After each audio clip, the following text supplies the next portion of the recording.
Arrête de penser à ton colombo que tu as laissé au réchaud, messieurs. Frère Rodine, ne pense pas au cabri que tu as laissé au réchaud. Oublie les cabris. Amen. Oh, tonton, oublie ta facture. Que ton voisin, son problème n'est rien, ton problème n'est rien. Sa majesté est là, ton problème n'est rien. Sa majesté est là, la méchabine, ton problème n'est rien. Ou toujours plus belle, quand arrivé.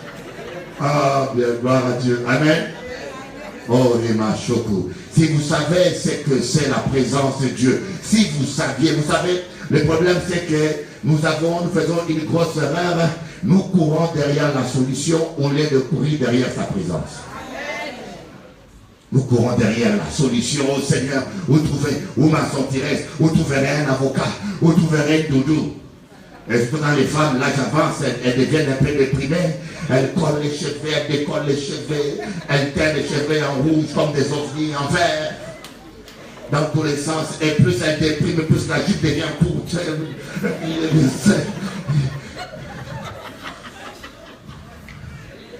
Alléluia. Voyez, le degré de dépression d'une femme se voit à la hauteur de sa jupe. Plus ça baisse, plus ça déprime.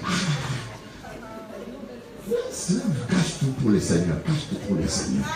Cache tous les trésors pour Dieu. Applaudissez Jésus. Tous les trésors, c'est pour Dieu. Ce sont des choses sacrées. Celui que Dieu a prévu pour toi saura te trouver là où tu es. Même si tu mets une jupe comme une sœur religieuse, tu marches comme un caméléon, il saura te trouver. Amen. Cherche simplement la présence de Dieu. Mon frère Moni.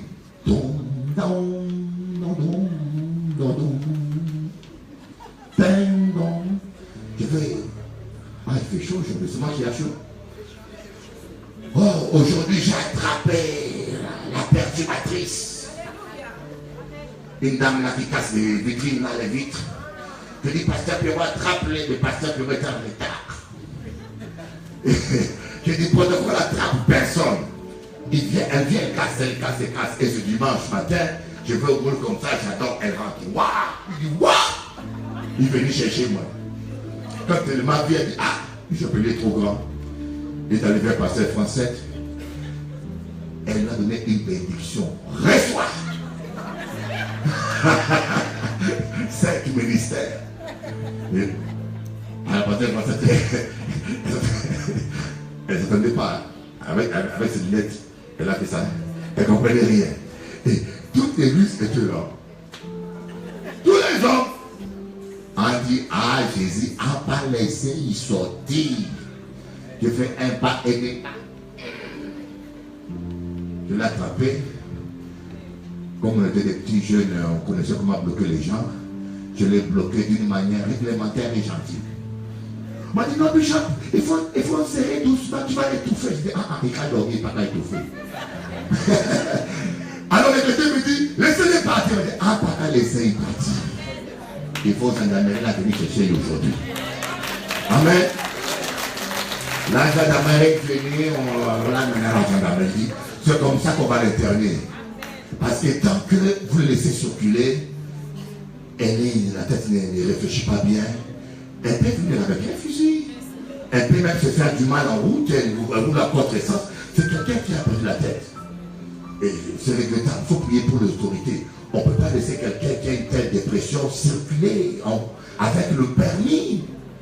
Elle circule avec le permis. Et la symphonie peut l'amener à marcher à contre-essence.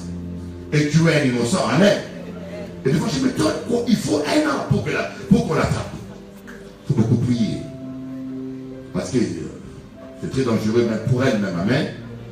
J'espère que le Seigneur fera grâce, qu'elle sera restaurée. Je ne pense pas qu'elle est méchante. Elle ne le fait pas volontairement. C'est une forme de dépression. Quand elle reviendra en elle-même, elle viendra témoigner ici. Amen. Après Jésus-Christ. Alléluia. Écoutez-moi, j'ai appris une chose. Ne vous occupez pas de vos problèmes. Ne tombez pas dans ce piège. Ce ne sais pas, je sais qu'il y a des gens qui passent des problèmes. L'apôtre Paul dit dans Hébreux chapitre 11, il dit, 11 ou 13, marchons les yeux fixés sur Jésus, hein? Débarrassons-nous de tout péché et fardeau qui nous enveloppe facilement. C'est Hébreux combien? 11 ou, je vois ma Bible là, 11 ou 13, ou 12, je crois.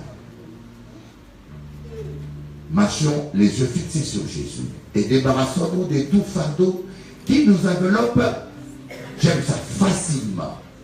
Des fois, vous êtes enveloppé des soucis financiers. Des fois, vous êtes enveloppé des problèmes sentimentaux. Vous n'avez pas la joie. Oh my God! Le nombre de femmes mariées malheureuses, c'est incroyable. Parce que parfois nous cachons nos malheurs par fierté ou bien pour ne pas gêner les gens que nous aimons. Hier, j'ai eu une dame, une pasteur au téléphone. Elle m'appelle, elle me parle de l'œuvre de Dieu. Elle me parle, je dis, écoutez ma soeur, arrête un peu là. Je vais te poser une question directe. Est-ce que tu es une femme heureuse? Silence. Je dis, est-ce que tu es une femme heureuse? Bishop, toi seul tu sais. Mais Dieu ne te veut pas comme ça. Dieu ne t'a pas créé pour être malheureuse. Dieu ne t'a pas créé pour gérer toute la vie, les caprices diaboliques d'un homme. Dieu ne t'a pas créé pour subir la loi des machos. Dieu veut que tu sois heureux. Parce que dans sa parole, il dit, jusqu'à présent, tu n'as rien demandé. Demande tout ce que tu veux, cela te sera accordé, afin que ta joie soit parfaite. Mais le diable, il veut nous distraire. Il vient nous envelopper. Qu'est-ce qu'il y a une robe? Les robes là qu'on met sur les femmes qui tombent par terre. C'est pas la spécialiste. Même la robe. Tu n'as pas aujourd'hui. Les sœurs ont eu des robes qu'ils mettent quand les femmes tombent par terre. Où sont-ils? Aujourd'hui, il n'y a pas. Alléluia. Bon, comme c'est toi qui es là, tu peux te mettre à genoux. Alors, comment ça fais ça? Adore le Seigneur. Voilà. Et maintenant, tu regardes devant comme si tu regardais Jésus. Et Satan vient, et quand met tout, enveloppé où? Il n'y a qu'à prier, mais aucun vrai à rien. Même si Jésus est là, il n'y a qu'à dire bonjour, ou abandonnez-moi. Mais Jésus est là. On ne peut pas voir Jésus parce que tu es enveloppé. Enveloppé. Tu ne peux pas voir révélation. Même quand Dieu veut te montrer une révélation pour te montrer comment tu as sorti, tu ne peux pas la voir parce que tu es enveloppé. Alors il faut que tu enlèves l'enveloppe. Oh, je te coiffe les cheveux. Et tu le mets par terre. Et là, tu t'occupes plus de problèmes, tu regardes Jésus. Et là, tu verras la gloire de Dieu. Alléluia. Applaudissez Jésus, applaudissez le nom de moi. C'est ça qui nous arrive. Il nous enveloppe. Et on t'a dit, mais à ta prière, je ne vois rien changer, je ne comprends pas. Et je prie, Dieu n'agit pas. Dieu n'intervient pas. Je ne sais pas où je vais. Mais qu'est-ce que Dieu réserve pour moi? On se pose 1000 et 1000 questions. Mais c'est parce qu'on se laisse distraire. Et je sais que ce n'est pas facile. C'est pas facile, hein? Quand il y a le courrier d'un huissier qui dit qu'il arrive, tu deviens stressé. C'est facile à dire, mais pas facile à vivre. Amen. C'est facile. Quelqu'un qui est malade, tu dis quoi seulement? Mais lorsque toi-même tu es malade, tu sens la douleur, tu as du mal à boire. Parce que tu sens la douleur. Mais refusez de douter. Refusez, n'acceptez pas que les problèmes et les soucis de la vie étouffent la parole de Dieu dans ton cœur. Vous voyez les graines qui sont tombées sur les roches. Les soucis de la vie ont étouffé La parole de Dieu qui a pris racine. Nous avons des chrétiens ici qui aiment le Seigneur. Il y en a beaucoup ici qui sont sincères avec Dieu. Sauf que la parole ne porte pas son fruit parce que les factures, les problèmes des maris, les problèmes des enfants. Vous savez, le diable crée toujours un problème pour te distraire. Il va toujours créer un problème. Ce n'est pas la santé, c'est les finances. Ce n'est pas les finances, c'est les voisins. Ce n'est pas les voisins, c'est le chat du voisin. Le chat du voisin, il quitte partout, il vient devant ta porte, il a fait pipi. Congo. On m'a appris qu'il y a une famille ici, une famille qui se sont battues avec des haches. Écoute-là. Abemao. Discussion de voisinage, l'autre vient déposer sa poubelle devant la porte de l'autre. Jusqu'à ce que les deux femmes soient disputées, les deux hommes sont entrés, couteau-là, couteau, les voisins sont venus séparer. Vous voyez, tout ça c'est la distraction. Tant que tu n'auras jamais compris que tu dois déposer tes fardeaux, tes problèmes auprès du Seigneur et te focaliser que sur Jésus. Parce que nous sommes des adorateurs. Ma vie, c'est adorer Dieu. Peu importe ce que les gens disent, en fin de compte, appelle-nous ça. Satan sait que s'il touche à ta voiture, le Seigneur va te donner deux autres. Il sait que s'il touche à ta santé, le Seigneur va te faire vivre encore plus longtemps. Il sait qu'il peut. C'est pour cela que Jésus a dit, si quelqu'un prend ton manteau, mais ça le prend. Parce que c'est une occasion pour Dieu de te donner au centuple de ton manteau. Tout ce que nous perdons pour Dieu, nous le gagnons au double, au triple, au centuple. Amen. Tout ce que nous perdons. Alors, quand Satan vient nous voler notre argent, notre travail, notre paix par tous les moyens, le but, ce n'est pas notre voiture qui l'intéresse. Ce n'est pas ta santé qui l'intéresse. Ce qui l'intéresse, c'est de te charger des soucis. De te charger des soucis pour t'empêcher d'adorer Jésus. Parce que quand tu adores Jésus, le diable est très jaloux. Le diable veut être adoré. Il a voulu prendre la place de Dieu pour être adoré lui-même. Donc quand tu adores Jésus, c'est la chose la pire que tu puisses faire au diable. Mais malheureusement, la plupart de nous, enfants de Dieu, nous passons le temps à lier les démons, et à lier même les démons qui sont déjà liés. Amen. À briser les malédictions qui sont déjà brisées, et nous passons encore le temps. Ce qui est triste, encore, à prier pour nos problèmes. Imaginez-vous les enfants d'Israël devant le mur de Jéricho. S'ils devaient s'asseoir pour dire comment on va passer ce mur. Ah, il faut 25 marteaux. Ah, il faut ceci. Et je pense qu'ils auraient passé 1 mois, 2 mois.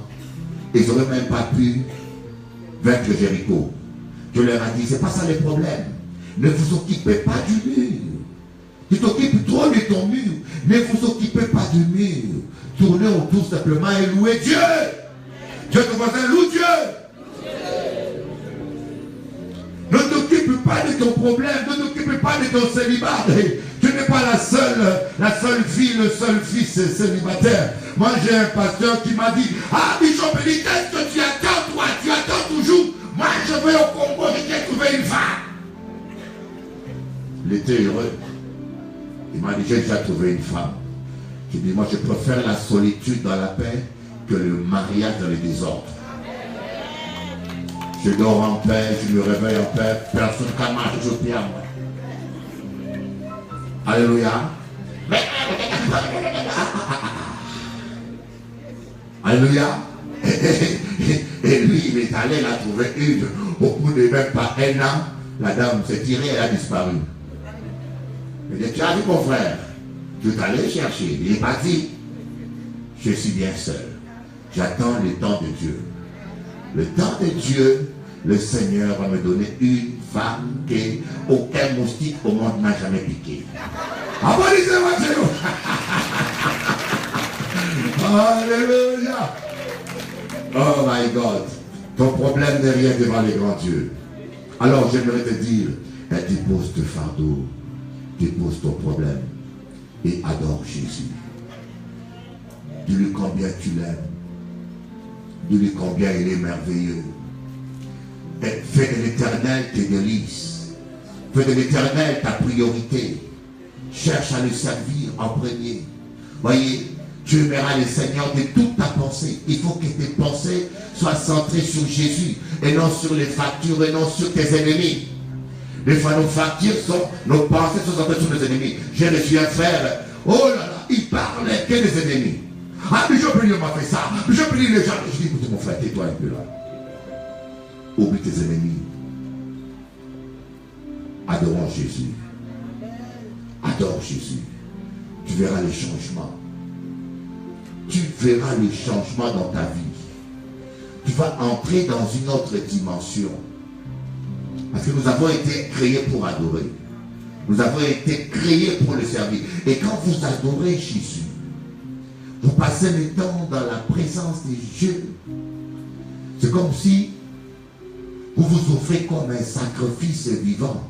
L'apôtre Paul dit, offrez-vous comme des sacrifices vivants, agréables. C'est-à-dire que quand j'adore Dieu, je suis comme la viande de l'agneau qu'on met sur un autel, mais vivant. Tu es comme un méchoui. Vous verrez qu'on fait un méchoui, on met la viande dans le feu. Et monsieur oppressé, il a mangé viande là avant qu'il soit grillé, il ne peut pas manger bien. Il faut laisser que la viande soit bien grillée. Et pour qu'il soit bien grillé, il faut qu'il passe assez du temps au feu, n'est-ce pas? Il ne peut pas dire amen, comme ça, aujourd'hui, manger un méchoui. Amen. Mais malheureusement, il y a des hommes qui ont perdu. C'est regrettable. Il y a des hommes qui n'ont plus de style. À ça, vous parlez l'argent, mais soit quand même stylé pour Dieu. Même si on fauché, hein. Bishop Eli a parlé l'argent pour aller au restaurant. Mais c'est pas grave. Il n'y a pas que le restaurant sur terre. A parlé l'argent pour acheter à madame une voiture. Mais il n'y a pas que la voiture. Vous croyez que la voiture donne le bonheur à une femme? Un petit complément, un petit sourire, ça donne plus de joie qu'une voiture. Applaudissez Jésus, amen. Alors, je veux que les femmes essayent un peu de l'imagination. Hein? Un dimanche après-midi, au rentrée, tu prends de la braise, tu prends un petit du bois, vous allez à la plage de Bois-Jolan, ou bien la plage de Sainte-Anne, de Saint-François. Tu mets un petit feu, tu oublies les factures, vous vivez comme deux amoureux perdus dans une île perdue. Amen. Alors mon frère, tu mets ton petit bain, comment on appelle ça? Maillot de bain. Bon, si on y va, tu vas. Moi je fais ça. Quand je suis en public, je laisse pas mon je fais ça. Amen. Tu grilles un peu la viande, mais ça ne coûte pas des millions, ça coûte moins cher qu'un restaurant. Mais le fait de passer le temps à parler, à manger, à jouer avec les enfants à la plage, ça rend la vie agréable. Applaudissez Jésus, alléluia. C'est un peu ça aussi avec le Seigneur. Le Seigneur veut que nous passions du temps avec lui. Que vous passez le temps dans la prière et que vous vous offrez comme un sacrifice vivant qui prenne le temps de griller la chair, que vous soyez agréable pour lui. Voyez, quand la chair n'est pas bien grillée, ça se voit. Quelqu'un qui ne passe pas beaucoup de temps dans la présence de Dieu, ça se voit par son comportement. Vous voyez, la personne, qu'il soit pasteur ou ancien, il devient trop nerveux, il devient trop susceptible, il devient murmureur. Regardez bien, quand vous voyez quelqu'un en train de murmurer tout le temps, de s'énerver tout, c'est qu'il ne prie plus assez. Ou bien il prie beaucoup. Il prie beaucoup, mais il prie beaucoup très mal. Parce qu'il a bien prié, hein? Il a mal prié. Quand tu passes 2 heures à chasser l'esprit de franc-maçonnerie, l'esprit de ceci, l'esprit de cela, l'esprit de ceci, et croyez-moi, ce n'est pas ça l'adoration. Passe le temps à dire Jésus, je t'aime. Saint-Esprit a mis besoin des autres. Saint-Esprit brûle, enlève la convoitise en moi. Saint-Esprit enlève la colère en moi. Saint-Esprit, c'est pas normal que je regarde la voisine comme ça, alors que ma femme, je ne regarde plus. Mon frère, il faut être sincère avec le Saint-Esprit. Pas faire semblant parce qu'il est vrai. Saint-Esprit, c'est pas normal que quand je vois la voisine passer, j'avale mal la salive. Seigneur, fais de ma femme la femme la plus belle à mes yeux. C'est beau, non? Seigneur, ça c'est la prière que les hommes doivent faire. Fais de ma femme la plus belle à mes yeux. Même si sa tête devient un peu carrée, je veux qu'elle soit ronde devant mes yeux. Applaudissez! Mais vous savez pourquoi? Parce que nous les hommes, vous voyez, quand vous êtes esclaves des yeux, nos yeux nous trompent. La convoitise des yeux nous trompe. Tu peux être marié avec la femme la plus belle de la terre. Au bout de 5 ans, tu la vois plus belle. C'est la voisine qui est un peu décalée que tu vois plus belle. Le Saint-Esprit n'est pas là seulement pour nous faire parler en langue dans l'église. Le Saint-Esprit n'est pas là seulement pour nous faire chasser les démons. Regardez, vous pouvez chasser les démons et aller en enfer. Je dis à nos disciples, ne vous réjouissez pas que les démons vous soient soumis. Réjouissez-vous que votre nom soit inscrit dans le livre de la vie. Amen. Vous pouvez chasser les démons. Tu peux être bishop, le meilleur orateur. Aux États-Unis, il y avait ce monsieur mort du sida. C'était un pasteur millionnaire très connu. Très connu. L'un des plus connus, homosexuel. Les démons de l'homosexualité sont rentrés en lui. Vous savez, quand Satan attaque un homme de Dieu et qu'il voit une porte ouverte, il peut mettre un démon de haine, ou un démon d'homosexualité, ou un démon de sorcellerie. La personne n'était pas homosexuelle, mais le démon d'homosexualité est rentré en lui. Comme il ne peut plus, il est devenu un businessman. Il a toujours le temps pour les affaires, pour ceci, pour cela, mais il ne laisse pas le feu de l'esprit brûler en lui. Alors l'esprit de mon société prend racine. Et ce n'est pas étonnant, vous voyez un homme de vie qui adorait Dieu, qui aimait Dieu, dormir plus bas qu'une truie. Parce que même une truie n'est pas homosexuelle. Amen. Alléluia. Laissez le feu de l'esprit vous transformer de l'intérieur. Permettez au Saint-Esprit de vous transformer à l'intérieur. Moi je crois que le Saint-Esprit peut changer tout homme. Quel que soit son caractère, quelle que soit ton origine, quelle que soit ton enfance, quel que soit ton vécu, oh my God, quelle que soit ta violence, Moïse était un homme impulsif, mes amis. Il n'y avait pas plus colérique et impulsif que Moïse. Lorsqu'il a vu un Égyptien en train de frapper un Hébreu, il a pris un risque énorme de tuer un Égyptien. Il était tellement impulsif qu'il a oublié qu'il vivait avec le pharaon. Il a tout oublié, il a sauté sur l'Égyptien, il a tué sur place. Un homme violent et impulsif. Mais lorsqu'il a rencontré le Seigneur, il a passé les temps dans la présence de Dieu. Le Saint-Esprit a transformé cet homme-là. Il en a fait l'homme le plus doux de toute la terre. Quand vous lisez dans l'ordre d'un nombre, lorsque Myriam et Aaron sont allés parler à Moïse, la Bible dit, Moïse était l'homme le plus patient sur toute la surface de la terre, plus que n'importe quel homme. Mais avant de passer dans la présence de Dieu, il était un homme impulsif qui ne tardait pas à sauter. Mais pourquoi ne pas transformer toujours? Ou toujours impulsif depuis au converti? Dieu converti 10 ans, ou toujours impulsif? Hein les sœurs? Vous, ce n'est pas l'impulsivité, c'est la jalousie. Toujours jalouse comme une païenne. Le monsieur rentre à la maison, le monsieur pense que tu l'embrasses, mais tu sens son odeur. Pour savoir s'il n'y a pas un parfum étranger collé quelque part. La jalousie est une maladie qui ne doit pas être dans la vie d'un enfant de Dieu. Laisse le feu de l'esprit te brûler, purifier. On appelle ça la sanctification de l'esprit. L'esprit de Dieu va te sanctifier, enlever la colère, enlever la vanité, enlever l'orgueil, enlever la méchanceté, enlever la rivalité. Et le travail de la sanctification est un travail à vie. Je dis dans Apocalypse 22 que celui qui essaie se sanctifie. Beaucoup d'amen aujourd'hui. Vous voulez que je prêche le miracle ou que je prêche comment multiplier l'argent? Aujourd'hui, j'aimerais prêcher comment multiplier la présence de Dieu. Applaudissez Jésus. Oui. Laisse le Saint-Esprit te transformer.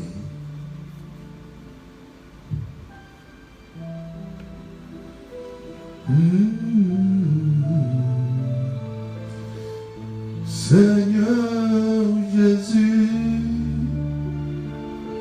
transforme-moi, change-moi. Oh Jésus, façonne-moi, change-moi. Par moi-même, je ne pourrai changer. Je pourrais faire des efforts.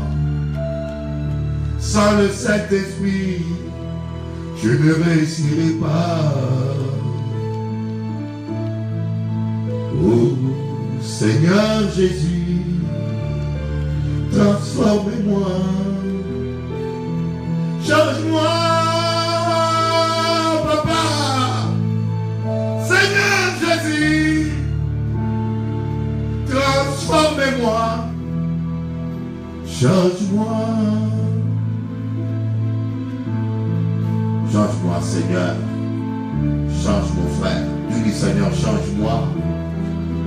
Enlève tout ce qui n'est pas ta gloire dans mon cœur.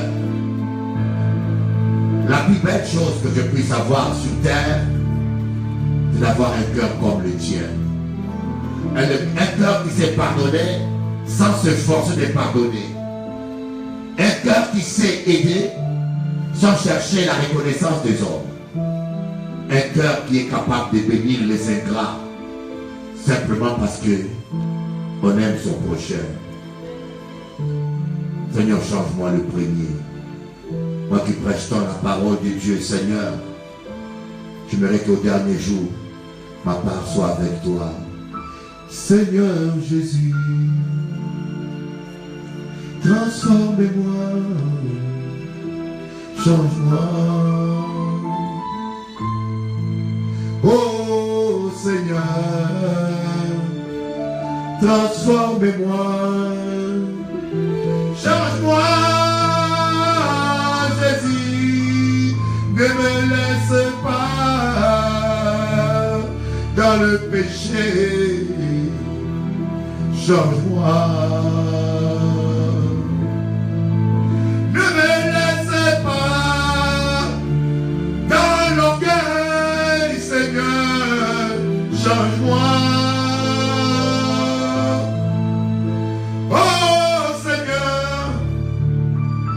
Saint-Esprit de Dieu, change-moi. Seigneur, nous voulons changer ce matin. Nous avons compris. Sans la sanctification, personne ne verra le Seigneur. On peut chasser les démons et être perdu. On peut prêcher la parole et être perdu. On peut prophétiser et être perdu.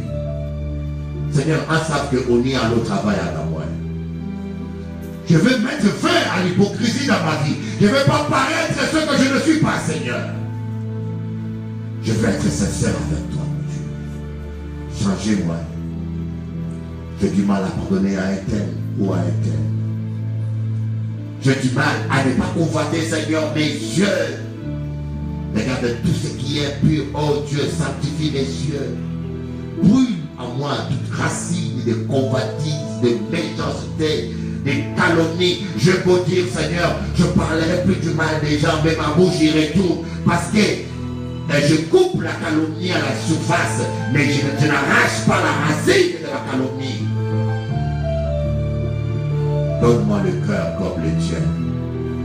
Donne-moi le cœur qui te ressemble. Au nom de Jésus-Christ. Amen. Applaudissez Jésus. Alléluia. Amen. Comme je disais, on va lire, je vais demander à une soeur de lire Matthieu chapitre 17, verset 21. On va faire un petit résumé, nous sommes en jeûne. Oh, je vous dis, ces dernières années, je prêchais de messages et de messages à Canal 10, mais jamais j'ai eu autant de résultats que ce samedi passé où je jeûnais et prêchais. Je vous dis, je prêchais des messages 10 fois plus beaux. Mais jamais j'ai eu autant de résultats. Ce samedi matin, je prêchais sans me préparer. Et j'étais tellement fatigué. Mais j'ai dit quelques mots, je parlais un peu de couple. Et puis je parlais un peu de jeûne. Et quand j'ai terminé la prédication, j'ai eu des appels. De la Guyane, de Paris, veulent avoir l'adresse de l'église, de la Martinique, des États-Unis. J'ai eu des appels. J'ai dit, mais Seigneur, je ne comprends rien, Jésus. Je n'ai pas donné un super message. Je suis conscient que je n'ai pas donné un super message, mais je ne comprends rien. Et là, le Seigneur va me dire, ce n'est pas par la puissance ni par la force, c'est par l'Esprit de Dieu. Alléluia. Vous pouvez dire 10 000 mots avec colère à votre fils, ça ne porte aucun fruit. Vous pouvez dire 20 000 mots à votre femme ou à votre époux, même le menacer, ça ne portera pas des résultats. Mais quand vous passez 3 jours dans le jeûne pour la personne, et vous lui dites une seule phrase, accompagnée de l'onction de Dieu, transformation. Applaudissez Jésus. Et en fin de compte, on ne se rend pas compte que nous avons toujours tendance à s'appuyer sur notre force et surtout plusieurs fois, nous voulons changer l'enfant par nous-mêmes. Nous voulons changer le voisin, nous voulons changer les frères, nous voulons changer le mari, nous voulons changer les choses autour de nous-mêmes, même au travail par la force. Mais aujourd'hui, il faut comprendre que notre combat n'est pas charnel. Il faut refuser les armes de Saül, comme David a refusé les armes de Saül. Avec les armes de Saül, tu seras battu. Amen. Passe le temps dans la présence de Dieu. Passe le temps dans la présence de Dieu. Celui qui néglige la prière néglige sa vie. Beaucoup. Dis à ton voisin, celui qui néglige la prière néglige sa vie. Je vous donnerai une histoire. Chaque fois que je vais à Paris, je laisse ma voiture ici. Mais j'étais un peu choqué quand j'arrive, la voiture clignote de l'huile, pas d'huile, pas d'huile, pas d'huile. Ça fait des mois et des mois que la voiture n'a pas d'huile. Je dis, mais Seigneur, quand je pars, chaque fois que je viens en Guadeloupe pour prêcher, pour profiter un peu, quand je peux utiliser la voiture, je ne peux pas l'utiliser. On dirait que les problèmes mécaniques m'attendent. Et là, j'allais à Moule, je roulais pour aller à Moule. Quand je vois pas d'huile, vérifier l'huile. Et quand j'accélère, il dit problème moteur, atelier, problème moteur, dysfonctionnement. On dit wow.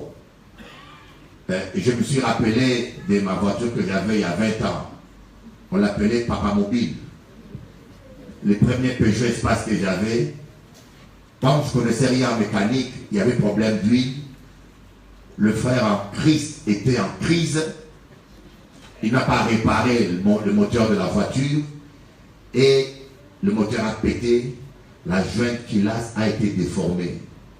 Croyez-moi, quand la jointe Kilas est déformée, surchauffée, le moteur est perdu. Si tu veux le réparer, ça va te coûter cher. Et quand j'ai vu ça, je me suis rappelé de la jointe Kilas que j'avais. J'ai dit, wow, je m'arrête tout de suite et je mets de l'huile. Je me suis arrêté à la station d'essence de Mondalo, je mets l'huile et ça commence à circuler. Et j'ai gardé les bidons d'huile dans ma voiture. Je ne sais même pas quelle huile il fallait mettre. J'ai demandé à la caissière, à une femme, vous savez quel type d'huile qu'on peut mettre dans les moteurs? Parce qu'il y a huile vraie, il y a huile. La dame m'a regardé comme l'extraterrestre. Et j'ai eu honte quoi. J'ai eu honte parce que je demande à une femme quelle huile il faut mettre. J'ai dit, académier comme un grand. Alors j'ai appelé le frère Aristée. Il est là, il faut arrêter, qui type d'huile là de pas mettre?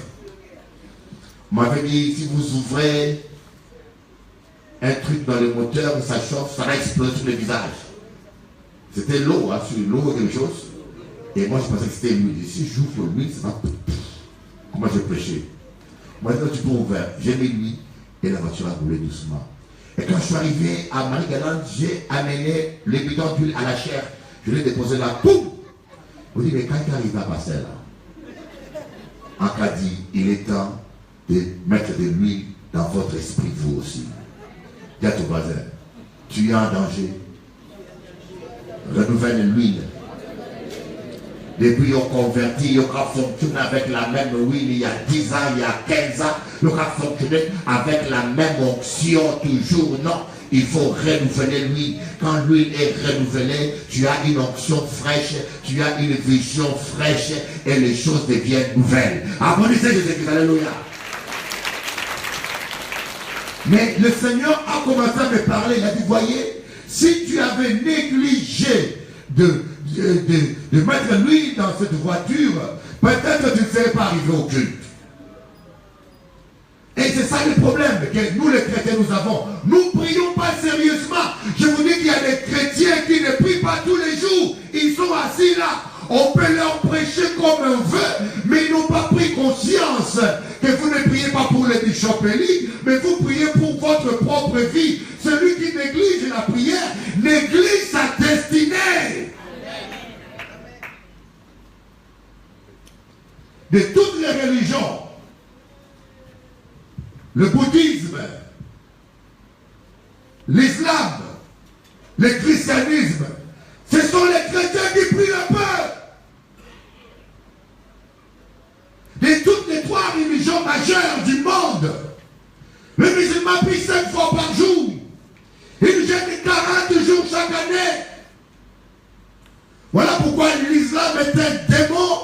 Quand quelqu'un est musulman, c'est dur de le sortir.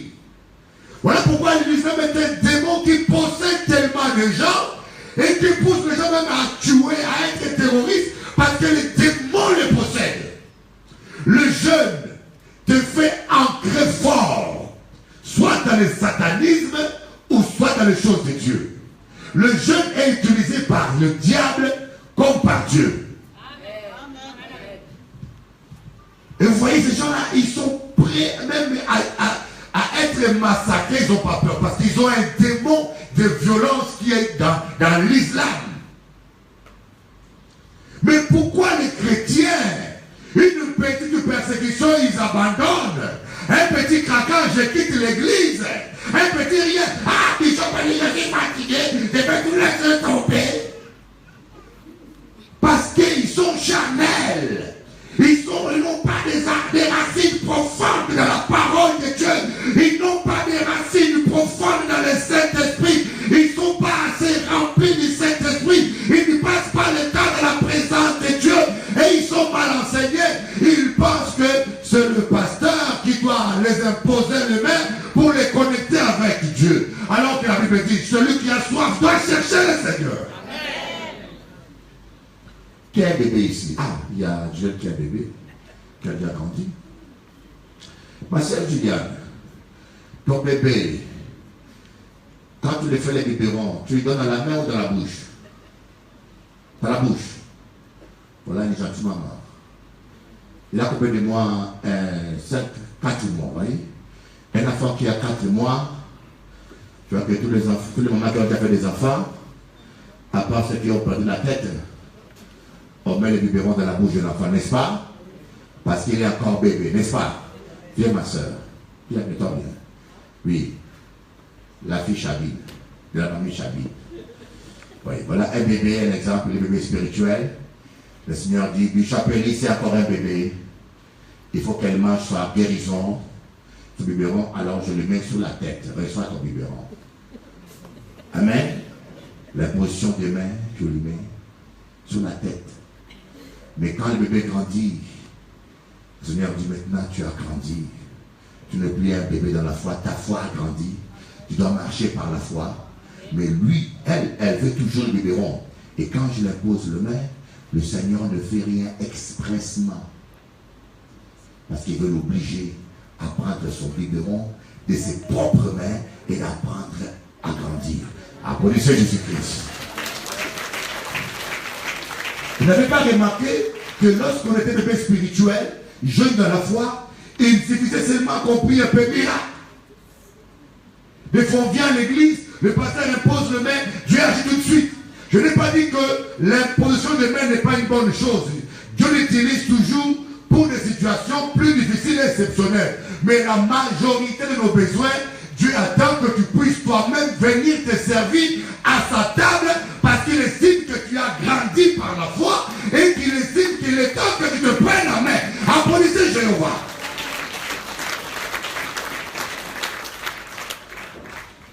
C'est pour cela parfois, je peux vous le dire, parfois, on prie pour ta délivrance, on prie pour un miracle, mais Dieu n'agit pas. Je dis, mais pourquoi Dieu n'agit pas? Parce que Dieu veut que tu apprennes à jeûner.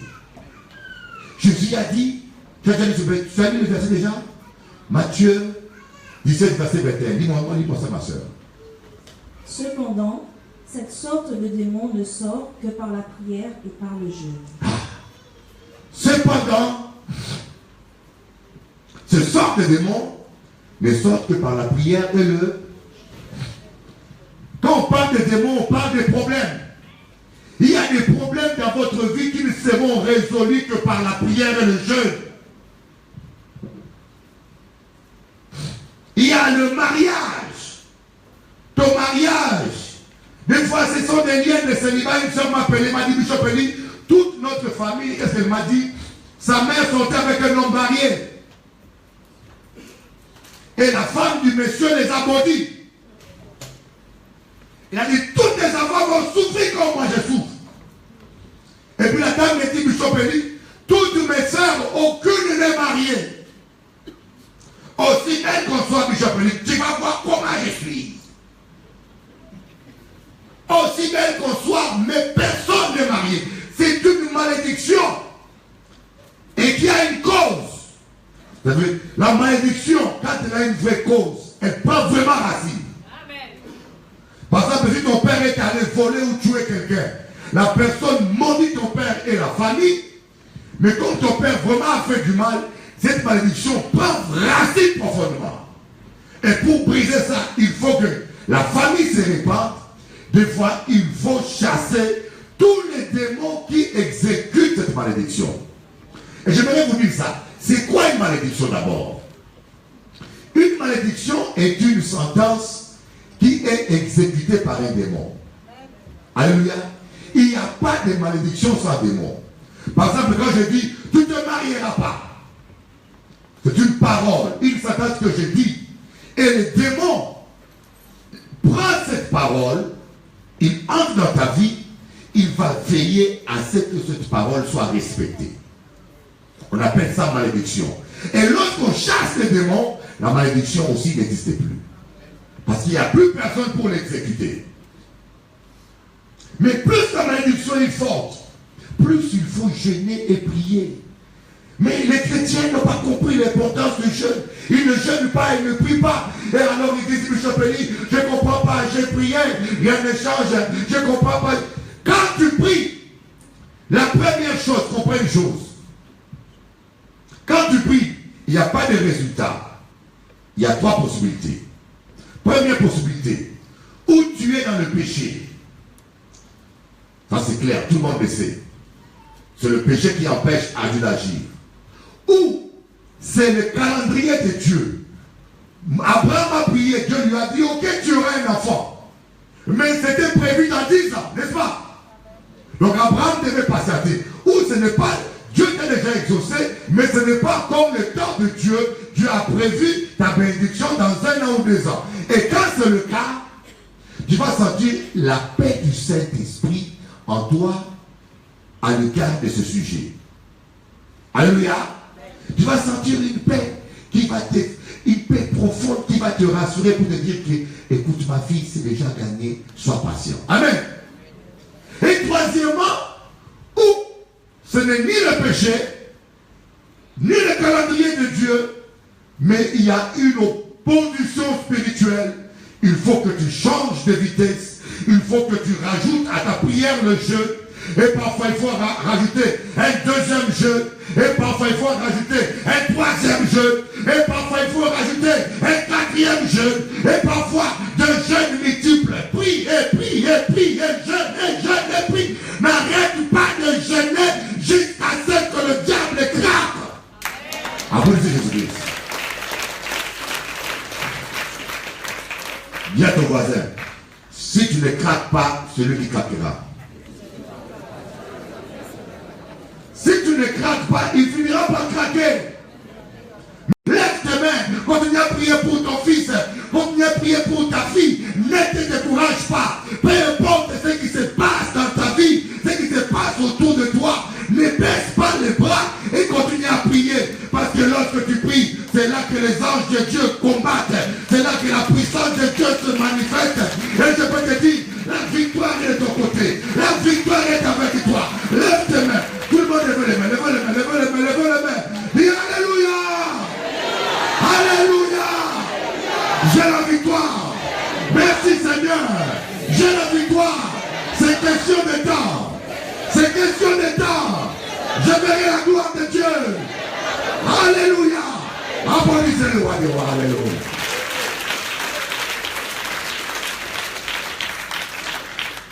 Moi, Bishop Eli, je ne finirai pas comme je suis. Dis à ton voisin, je ne finirai pas comme ça. Alléluia. On va se lever pour prier, pour dire Seigneur, je crois. Oh, j'ai passé 2 mois ici. 2 mois maintenant que j'ai fait ici. C'est incroyable, 2 mois, presque. Et je vois les gens transformer de plus en plus. La première fois quand je suis rentré, je sentais une lourdeur. Maintenant quand je rentre, je sens que ça vibre. Ça vibre, alléluia. La capestérienne a gagné toute sa famille. Toute la famille est là. Et ça sert aussi, hein, aussi. Non, celle qui est en vert, non. Vous avez la même tête, vous avez fait complot, quoi. Alléluia. Gloire à Dieu. Gloire. La chorale nous était. Gloire.